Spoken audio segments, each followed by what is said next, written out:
Yo halo para pecinta film detektif, apa kabar hari ini? Semoga selalu menegangkan dan mengasihkan ya. Kalaupun ada masalah, tetap nikmati sajalah, oke? Film kita kali ini berjudul Cold Eyes yang rilis tahun 2013, di mana bercerita tentang aksi sekumpulan detektif yang mencoba memecahkan kasus perampokan terstruktur dan sistematis yang dilakukan oleh sebuah organisasi misterius. Penasaran kan? Kalau begitu, tanpa berlama-lama lagi, langsung aja kita let's go ke filmnya.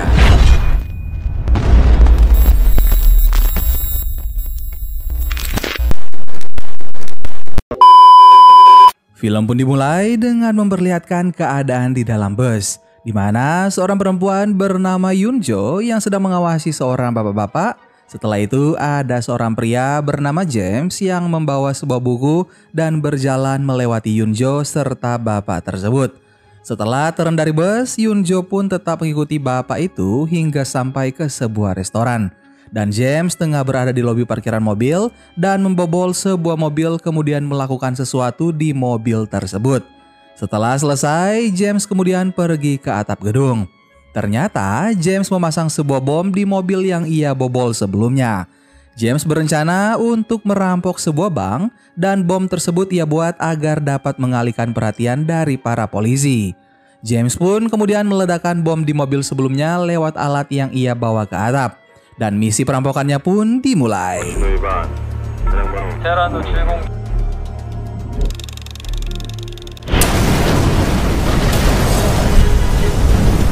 Beberapa anak buah James segera mengambil semua uang dari bank sembari diarahkan oleh James. Tidak butuh waktu lama bagi mereka untuk merampok bank tersebut tanpa terdeteksi.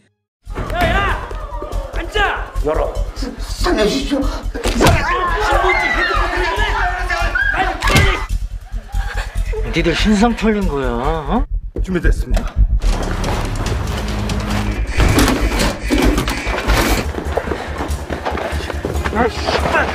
Sampai hingga ketika mereka telah keluar dari bank dan para polisi pun mengetahui dan mengejar mereka.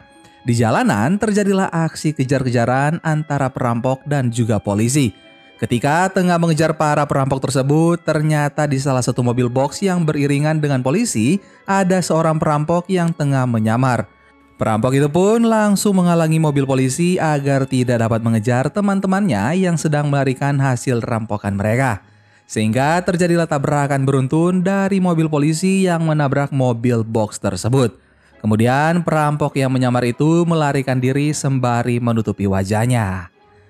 Scene kemudian berpindah ke Yunjo yang sedang mengikuti bapak-bapak sebelumnya.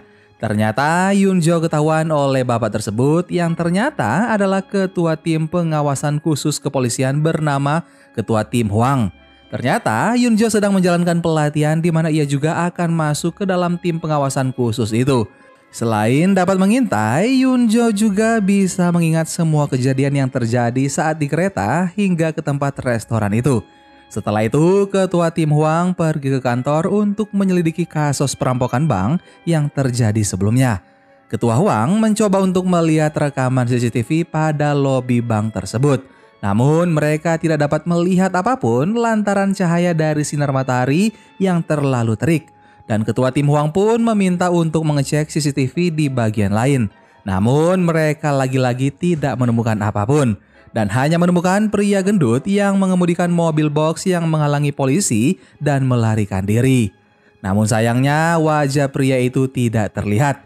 Sehingga tim Ketua Hwang harus meneliti lebih lanjut lagi CCTV itu. Akhirnya mereka mendapatkan identitas wajah dari pria gendut yang mengemudi mobil box tersebut dari sebuah CCTV yang berada di dalam minimarket. Mereka menyebut pria tersebut sebagai Kudanil. Adegan berpindah kepada Yunjo yang baru saja sampai di kantor yang baru. Ketua Tim Hwang lalu memperkenalkan Yunjo kepada beberapa anggota tim yang lain. Anggota tim menggunakan sandi hewan sebagai nama mereka. Ada monyet, bunga ular, elang, ayam, rakun, dan juga tupai. Mereka pun mempersiapkan perlengkapan untuk menangkap pria gendut yang mereka sebut Kudanil. Misi mereka dilakukan secara terorganisir. karena tim Hwang menempatkan anggotanya sesuai dengan kemampuan dan tugas mereka.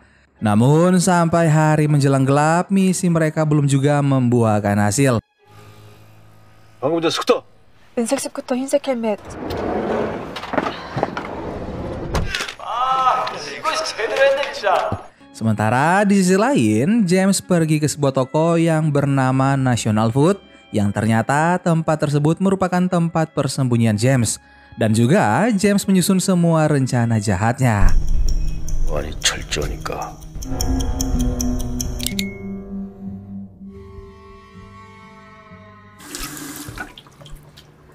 Di sisi lain, terlihat tim ketua Hwang menemui seseorang yang mereka curigai sebagai pria gendut karena melihat postur tubuh orang itu.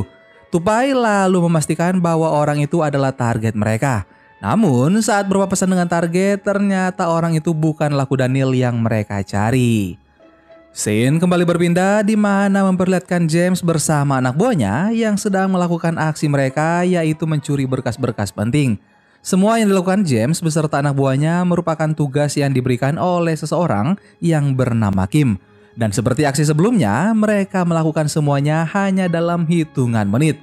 Namun James yang mengawasi dari atas gedung merasa ada seseorang yang juga mengawasi dirinya dari gedung di seberang. Tanpa menunggu lama, James langsung menghampiri orang itu dan membunuhnya. Lantaran tidak ingin aksi mereka diketahui oleh seseorang dan meninggalkan jejak. Scene berpindah ke kantor kepolisian di mana atasan ketua tim Hwang marah besar lantaran tidak sabar ingin menangkap para penjahat tersebut. Dan di sisi lain, James yang telah menyelesaikan tugas sebelumnya mendapatkan tugas baru lagi dari Kim. Namun James malah menolak tugas yang diberikan oleh Kim tersebut karena dirinya ingin pensiun dan tidak disangka hal itu malah membahayakan James. Karena Kim merencanakan pembunuhan untuk James di dalam mobilnya sendiri. Lalu dengan sekuat tenaga, James mencoba untuk melepaskan diri. Ia mencoba menabrakkan mobilnya ke tembok dan menghajar orang-orang yang menyekapnya. Dan karena merasa terancam, akhirnya James kembali kepada Kim untuk menerima tugas yang akan diberikan oleh Kim. Di sisi lain, berdasarkan hasil pencarian timnya di hari sebelumnya, Yoon-jo mencoba untuk menganalisa peta yang kemudian membawanya menemukan sebuah titik di mana kemungkinan besar Kudanil berada dan menyerahkan hasil temuannya itu kepada ketua tim Hwang. Pada awalnya, ketua tim Hwang tidak mempercayai apa yang diberikan Yoon-jo.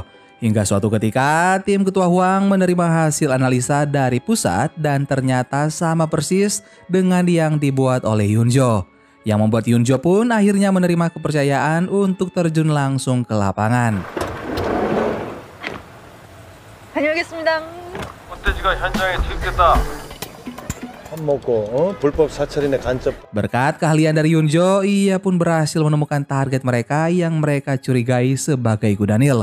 Karena presentase kemiripan postur tubuhnya 90%. Elang dan Ayam pun mencoba melakukan konfirmasi pertama namun gagal. Dan pria yang mereka curigai adalah Kudanil tersebut masuk ke dalam minimarket. Dan di minimarket tersebut telah standby Tupai yang menyamar sebagai kasir. Dan memastikan bahwa pria itu merupakan target yang mereka cari. Ketika pria gendut yang mereka sebut Kudanil itu pulang, Yoon-jo pun mencoba untuk mengikutinya untuk memastikan tempat tinggal Kudanil itu. Yoon-jo mengetahui bahwa Kudanil itu tinggal di sebuah rusun dengan kamar nomor 715. Sementara Tupai yang juga mengikuti Yoon-jo memasang beberapa kamera tersembunyi di tempat itu. Pada keesokan harinya, James kembali melancarkan aksinya dengan melakukan peretasan di suatu tempat. Sementara di sisi lain, Hwang dan Bu Bos mendatangi apartemen yang mana telah terjadi pembunuhan oleh James sebelumnya pada orang yang mengawasinya di malam hari waktu itu. Scene kemudian berpindah di mana memperlihatkan Yoon-jo yang melihat kamera pengintai yang dipasang Tupai sebelumnya. Dan mereka menemukan petugas kebersihan yang sedang membuang sampah dari kamar Kudanil. Yoon-jo bergegas pergi ke pembuangan sampah untuk mengambil kantong sampah dari kamar Kudanil demi mencari bukti dan petunjuk. Yoon-jo pun dibantu oleh tim ketua Hwang. Mereka pun menemukan beberapa potongan kertas yang ketika disusun membentuk seperti sudoku. Namun dengan angka yang acak-acakan, Yoon-jo dan ketua Hwang meyakini bahwa angka itu merupakan sandi. Mereka mencoba untuk memecahkan angka-angka itu dan mereka menemukan kecocokan terhadap alamat IP sebuah perusahaan saham.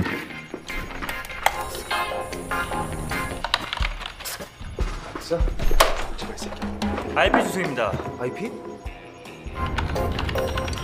증권거래소. Di sisi lain, terlihat kuda Nil yang sedang menuju sebuah bangunan tua dan tim Huang sudah siap sedia mengintai dari kejauhan.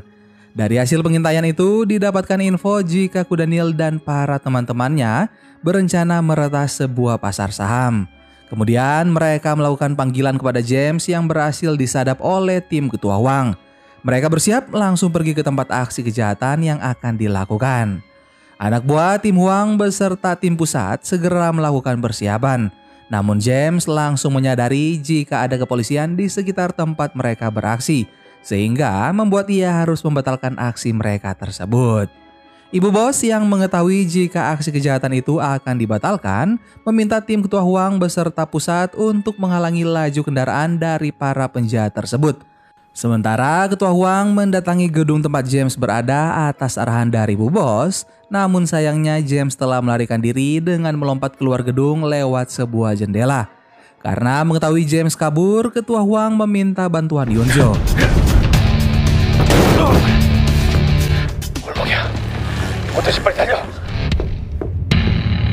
Di sisi lain, mobil yang dibawa oleh anak buah James berhasil dihentikan dan digerebek. Dari 6 penjahat, 4 diantaranya berhasil ditangkap sementara 2 orang lainnya tewas. Karena sebelumnya mereka pernah menyadap panggilan James, akhirnya kantor pusat pun mencoba untuk melakukan panggilan kembali ke nomor James sambil mengawasi CCTV. Dari sekian banyak orang yang memegang ponsel, ada 1 orang yang mereka curigai dan orang itu memakai tas berwarna coklat. Tapi ternyata Huang pernah melihat orang itu di dekat gedung pasar saham. Dan target mereka pun akhirnya telah ditetapkan. Tupai yang menyamar sebagai petugas lalu lintas langsung berlari dan mencegah James dengan alasan menyeberang sembarangan. Namun saat Tupai ingin meminta kartu identitasnya, dia malah ditikam oleh James. Sehingga operasi tim Huang saat itu dihentikan.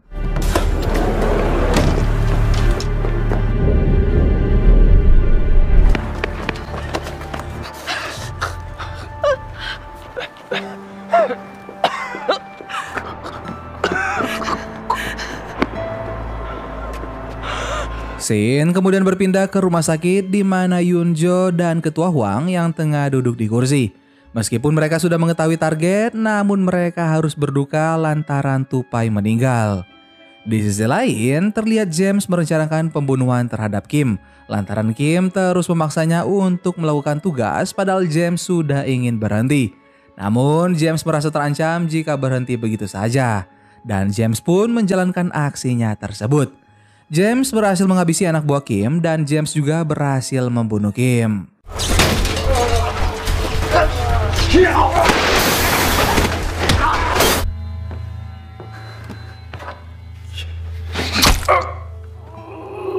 Sementara tim Huang yang putus asa lantaran usaha mereka yang sia-sia dan juga satu rekan mereka terbunuh tidak tahu harus melakukan apa lagi. Sampai pada akhirnya Yunjo yang dapat mengingat kembali kejadian di waktu pertama kali ia mengikuti ketua Huang di kereta dan mengingat bahwa ia pernah bertabrakan dengan James yang memegang buku bertuliskan National Food yang membuat Yunjo bergegas pergi ke tempat itu. Tidak butuh waktu lama, Yunjo akhirnya menemukan James. Yunjo segera menghubungi ketua tim Huang untuk menolongnya. Ketua Huang pun menyampaikan informasi tersebut ke kantor pusat.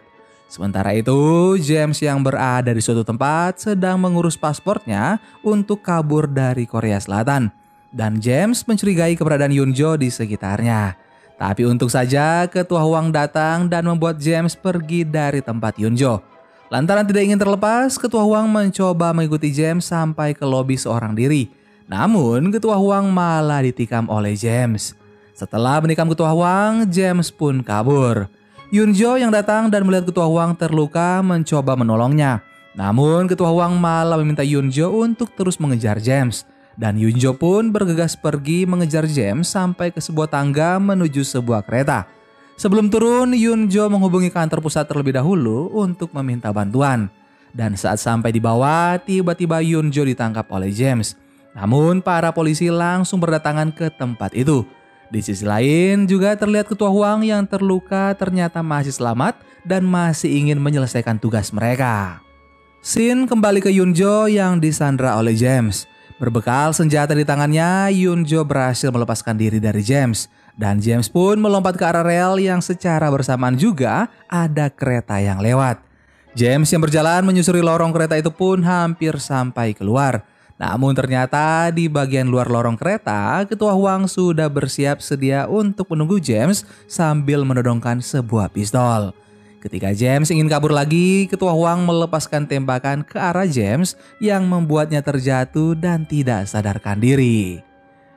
Film pun berakhir dengan upacara penghormatan terakhir untuk Tupai yang telah gugur dalam menjalankan tugas. Dan terlihat mereka juga menjalankan tugas kembali sebagai tim pengawasan khusus kepolisian yang sedang melakukan pengintaian di sebuah bandara.